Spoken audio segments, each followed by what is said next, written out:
Andy Lipton, and welcome to Leading the Break. My guest this segment is Janelle Brown, a student athlete at Fairfield University. A terrific basketball player, the Basketball Player of the Year in the Metro Atlanta Athletic Conference for the 2023-24 season, Janelle is also a very unselfish player. Last season, near the beginning of the season, Janelle suffered a devastating knee injury.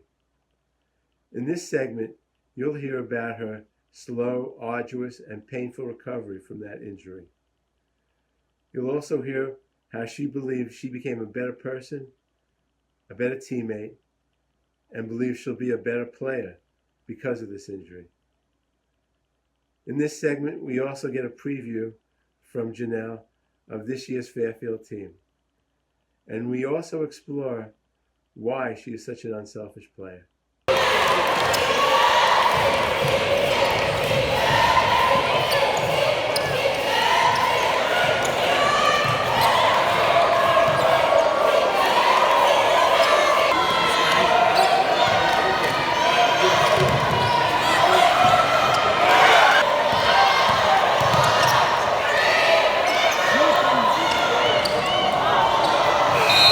Thanks for doing this. And let me start with this. I haven't seen you play a whole lot, but I've seen you play enough to really, truly believe you could dominate a game offensively. But you're very unselfish. Um, Personally, I love that in a player, that kind of player. Um, does that unselfishness come from, you think, your own self, your own psyche, the coaches, or the fact that there's a lot of good players on your team, since you've been here? I think that all three factors really play a part into it. I know that yes, I can get downhill when I'm reading the defense, but I also know the coaches have done a great job of getting me into film and making sure that I make that extra pass because I do have talented players around me who are going to make the shot or who can make plays on their own. So I think it was just a combination of all three. I feel like the last 2 years is more of the coaches' help with that. And I feel like I would also get yelled at for not taking an open shot. So yeah, I think it would be a combination of all three. But I know that I have great teammates surrounding me. So I know that they're very capable of making that shot. I just gotta, get the ball out early and also like look at the rim when I have the opportunity. But yeah, my teammates agree. The I mean, obviously last year you got hurt very early on in the season, so unfortunately, last season you really didn't play. But the year before, you're MAAC Player of the Year. Mm. Um, you know, you led the team in scoring and assists and steals, um, and you only took 9 shots per game. I mean, that shows you how people really value what you mean to this team, despite the fact that you could dominate offensively and probably easily score over 20 points. Do you realize that people appreciate that about you? Yeah, I didn't really take it into account until like I got hurt, but um I every time I step on the court, I'm just thinking of doing my job. And that's what Coach Carly and Coach E really tells me to do is just do your job as a point guard, make sure that you're leading everybody on the floor, make sure that everybody's in their right spots, but then also just like play hard. And that's all I can do. So last year you suffered really a devastating injury. Um, I guess it was maybe 9 games into the season. Talk about that injury. I mean, it was multiple injuries within the knee, right? Well, can you just describe what those injuries were? Yeah, so I did my ACL, PCL, medial meniscus, and then I had a bone fracture on top of that. So it was kind of like a full knee reconstruction. In 5 days, I'll be 10 months post-op. But I think I'm about like 12 or and this injury has been like a blessing in disguise. It really taught me a lot about myself. The patience factor that comes into it of not rushing basketball, not rushing myself, not rushing the treatment, um, and then just falling in love with the process too, and being one with my body and my injury. I know that I'm not going to be the player that I was before, but I can be better than the player that I was before, and I can just continue to elevate my game to be the best version of myself and to put my teammates in the best position possible. So this injury has helped me in ways unimaginable, but um, I wouldn't take it. I wouldn't take it for granted. I love it. I appreciate the knowledge and the patience that it taught me throughout the process and throughout the journey. And I'm really just excited to get right back into the season. So actually, I was going to ask you about what it meant to you, but you said you love the process. You just said you love the process. What do you mean by that? All right. So I think that this book, Chop Wood, Carry Water, Coach Carly gave this to me when I first had the surgery. And it's basically just a go-to on how to fall in love with the process and not rush yourself to see the finish line. Like it's gonna come in time, but you just have to continue doing what makes you great, and that's just falling in love with the process, getting better, getting 1% better each day, and working as hard as you can, but also pouring out into your people and making sure that you're in the right headspace to do what you can, to do what you want to do. So, let me just go back a little bit. I mean, that's a huge operation, right? Yeah. Um, I assume you're on crutches for a while, maybe Yeah, even. I was on crutches for about a month and a half. I was on a non-weight bearing, so I couldn't walk at all. Um, and I think that was the toughest part for me. Knowing that like I'm just so tenacious and I just want to get out there. It really just like sucked being on bed rest, having to not really be able to move my leg as much. I couldn't um do any exercises to like help feel my muscles again because it was too early on. Um, but it was definitely rough. I feel like I had 5 days in post-op. I was crying on my bed. I was miserable because I missed my team so much. And then we called Kayla and we were like, hey, Kay, like, do you think that I can get in for a practice and just watch the girls, just see them? And just being in that environment again really helped me, brought me out of my uncomfortable, sad, mental kind of headspace. And my teammates were great. They always saw me right after practice or maybe before practice. I know some of them didn't have classes, but they always came to visit to check in on me, see how I was doing. I was always watching practice while I was still on bed rest, so um, it was definitely difficult not being able to vocalize what my teammates needed help on or what we were doing wrong, but it was just great to be a part of, knowing that I can just watch it, have a different perspective of basketball from my bed. So it So, so when you say bed, were you in like a wheelchair? Were you zooming in on no, practice? I was just in bed. Like I couldn't walk, I couldn't do anything. Like my leg was propped up right here, and then my right leg is just laying down. Like I So, couldn't do anything. so how'd you watch practice through Zoom, like a Zoom? Yeah, on my Okay. laptop, literally. Okay, that's right. Okay. And so you were in bed rest for what, like a month, 6 weeks? A month and a half. I say like I don't want to do the mean, but like 6 or 7 weeks. Yeah. Wow. Um, and then are you able to start rehab after that? Yes, that's when I started to learn how to walk, and I think that process was the hardest because I was so hard-headed and arrogant, like thinking that I can just automatically walk. Um, but Kayla, my trainer, knew. She was like, "You're gonna have to relearn how to walk, relearn how to run, um, just relearn everything." So it was definitely just a process, and I'd say I had the surgery in January.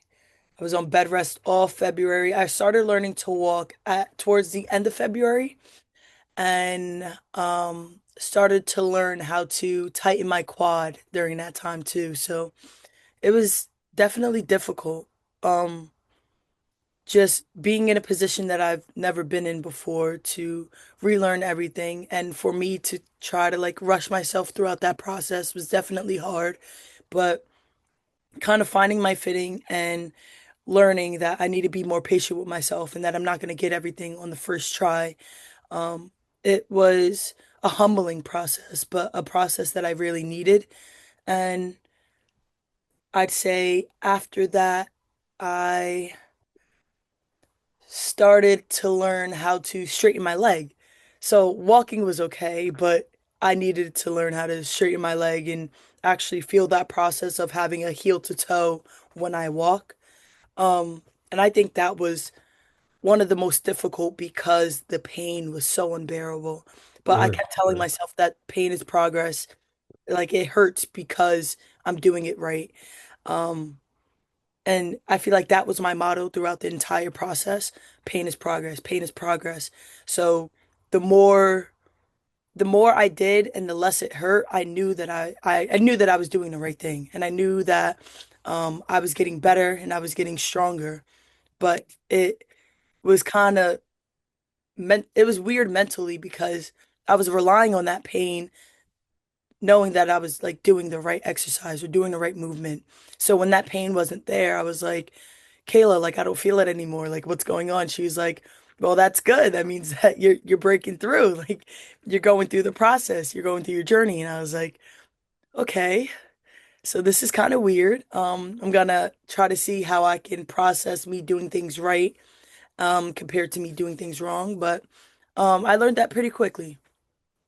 Are you doing rehab every day? Are you doing it on your own time also? Like, what's that like? I mean, is it like all consuming? Um, I would say, well, just recently got cleared, so today will be my first day of doing like 5v5 in the half court. I don't do rehab anymore, but I still lift and do the lift training. If I can't do contact with the team, then I'll do 1v1s with our practice players while the team is doing shell defense. But um yeah, I feel like I'm just trying to get back into it. Um, I'm not in basketball shape at all. I noticed that when I came back and had a few reps on offense, actually on defense, excuse me, but me continuously watching film and seeing, okay, like how can I decelerate more or how can I do this more? Um, I think it's just been helping me in the best way possible. And I know that Kayla and DK and the coaching staff has been helping me throughout my entire journey. So I'm still just taking it one day at a time, one step at a time, and still trying to put my best foot forward, but also still mentally just going about it with joy. so going back to like February, right? Mhm. When you're in bed rest, when you first start rehab and through, let's say March, April, May, June, are you doing rehab every Oh day? yeah. How many hours a day are you doing it? Oh Are yeah. you doing it on So your own also?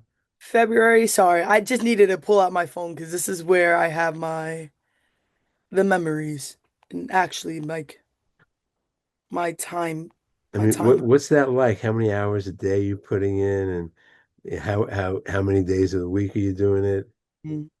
So I would say I wish I could like send you this stuff, but this was post-op, me post-op, and I'm just Okay. doing straight leg raises, and this was February 17th, so I still couldn't walk at this time. Um, And like how many hours a day are you doing it? I'd How probably many? say like two. I couldn't push myself because the surgery was so early and my leg would get so fatigued. Um, I feel like that was the most difficult part of rehab was not pushing it and not trying to do too much. And Gotcha. I continue wanted to learn. I just wanted to keep getting better. Um, this was my first time on a bike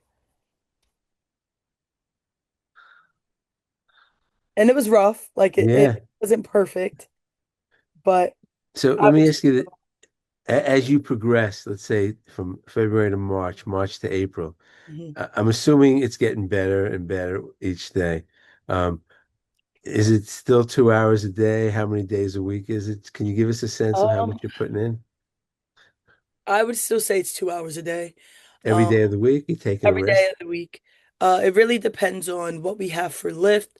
I know that lift I take a lot more seriously than practice, knowing that I am getting limited reps in practice. And lift is really me more focused on getting my quad strength back and my hamstring strength back. So I would say two and a half, two. And when did you start running again? Oh wow. That's okay if you don't remember. I That mean, took a while. I started jogging in May. okay, Say I started running mid-June. That's when I got my sprinting mechanics down.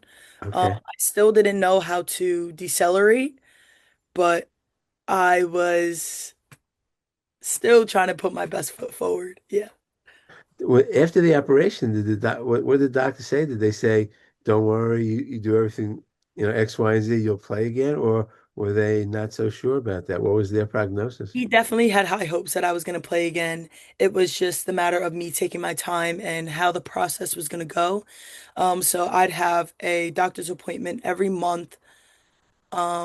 I'd say every beginning of the month just to see where my progress took me. And each month he always had something positive to say, and I always had something positive to take back from that appointment. It was either my quad strength was looking great, my leg straightening was amazing, or um, it was just the movement of my leg and the strength of it felt good. So he always had something positive to take from it. He told me that the pain would stop after a year. So January, my tendon would stop bothering me. Right now, I still feel that pain, but I know that it's just my leg working, my tendon, getting the work done.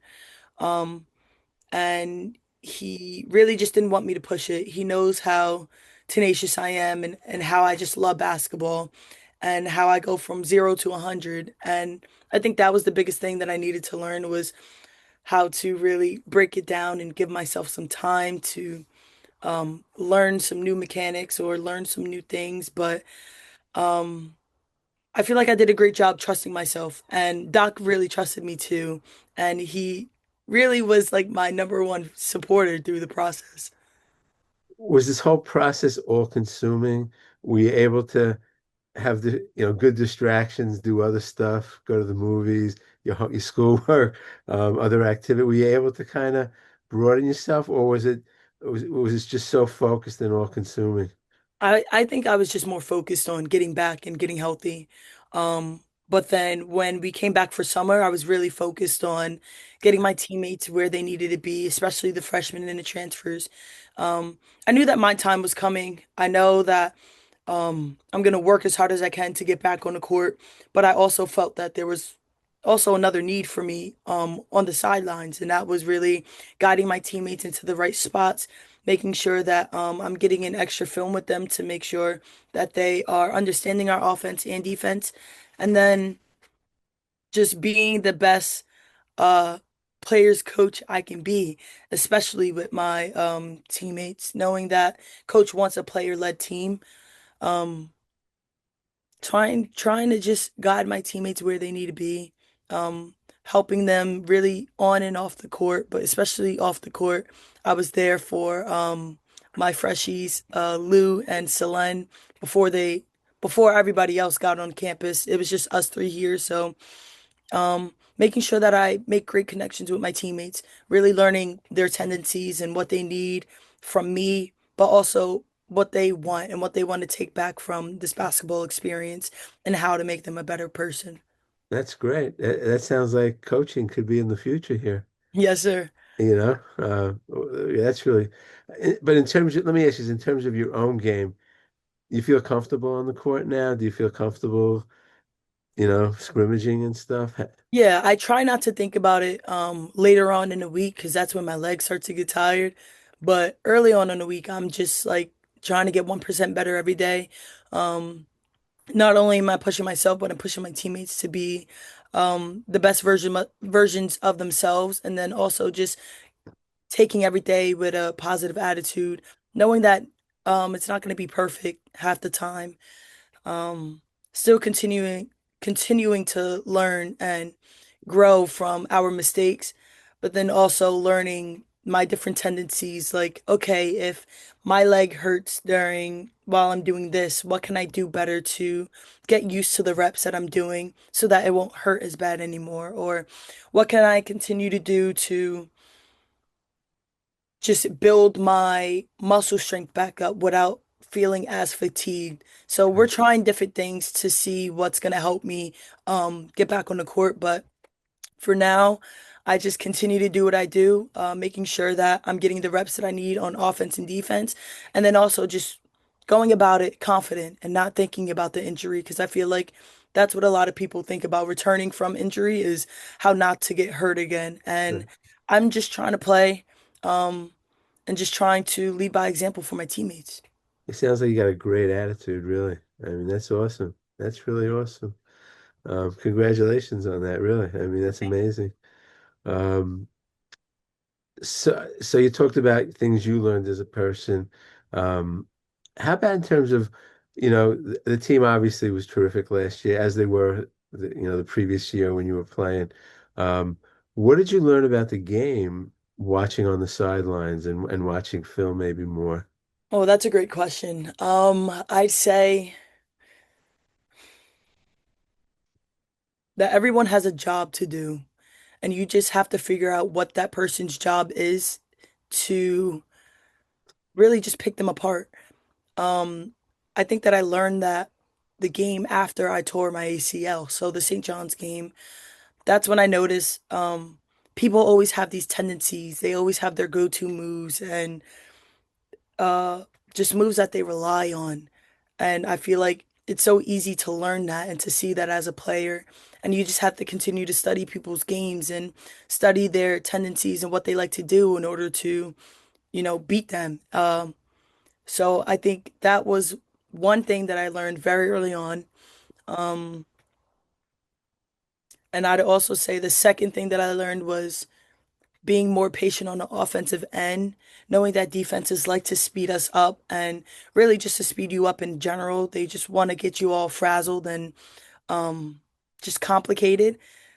Knowing that their defensive tendencies are energy that they're also wasting. So I'm really just looking at that like, okay, can you have the same energy on offense or can you have that same kind of flow when we get up and down at least 3 times? So I feel like I'm studying more independent personnel, but then also as a team that people get tired early on and that we can just continue to push them and run on them. I feel like that's really our biggest thing as a team is just we have so much depth and we have so much speed, but we also want to play fast too. And not a lot of teams are going to be able to hang with us. So we just have to continue to do our jobs, push the pace, move the ball, and really just start it on the defensive end. Gotcha. Um, Going into the season, has there been like an overriding message from Coach Carly? Is there like a theme this year? 1% better every day. You're gonna get better day by day. Each day, don't rush the process. Be where your feet are, and enjoy it. Be grateful for it, because not a lot of people have the same opportunities that we do, and not everyone is gonna be fortunate enough to be in a position that we are. So, enjoy it and continue to put our best foot forward and work as hard as we can. Yeah, great. It's okay, like she says, it's okay to make mistakes, but I'd rather you make those mistakes working as hard as you can, knowing that you have your teammates back, even though you are making those mistakes. Is there a way to improve on? I know you didn't play last season, but is there a way to improve on the last two seasons? I mean, both Film. seasons were tremendous. I mean, Yeah, I would say just continuously watching film and trying to have a better understanding of what my teammates need from me and what I can do on and off the court, whether that's getting lunch with somebody to see how they're doing mentally, just checking up on them, or watching film with them, seeing if I could do a better job of either getting underneath this screen or communicating early on this play. Just continuously finding something that I can grow on and get better at. Like, I'm not perfect, but I want to still continue to strive for that perfection. Well, the team lost a lot of veterans, right? I mean, Amina, Isabella, Raina, Kendall. So I would imagine they are going to rely on you a lot for that leadership, really. Yeah. Um, how do you think the team's looking? Is rebounding going to be an issue? Looks like you might have lost some rebounding. Um, I say rebounding won't be an issue, knowing that we have our thing that we call rat rebounding. I feel like everyone just has to be on the same page, and it really just depends on no, we just need a rebound, period. Um, I think that the rebounding we've definitely taken a jump because now it's not just our meeps, it's our guards too. And I feel like to go off that, you say that we had a lot of veterans, and I feel like we still got experience coming back too with Katie, with Meg, with Jill. And then we also have our transfers, Jalen and Allie, who bring great voices and great expertise to where we can really spread the floor and spread the court. So it's not just me. We also got Beach too. Like we got a lot of veteran players coming back, but also people who know our offense and know how we flow. So it's just been very easy to know that I got people who have been here, who are veterans, who really know the lay of the land. And it just helps knowing that everyone is trying to help each other on and off the court. Nice.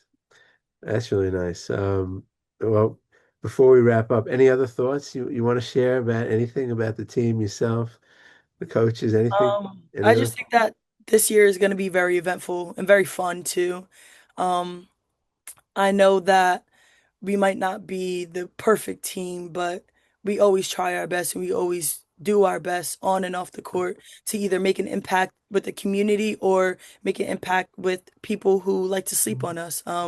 People think that Fairfield is just um, a first round NCAA team. Like we're gonna prove you wrong and we're gonna put our best foot forward, but we got to put our actions before our words. So I'm gonna just leave it at that. I want to thank you for this opportunity and thank you for your questions. I thought that you really had great questions that really kept me on my toes. So thank you so much for this interview and for this opportunity. My pleasure. Thank you. Really. Listen, honestly, I love the kind of player you are. I mean that. I mean, someone who's so good but unselfish. To me, that's my favorite kind of player. And so I really wanted to talk to you. It sounds like your attitude's great, your work ethic's great. And I just wish you all the best, not just this season, but going forward. And hope to see you on the court one of these days. All right. Thank you, Andy. I appreciate that. All right. Take care. Thank you. Have a great day. You too. Bye All right, bye. bye.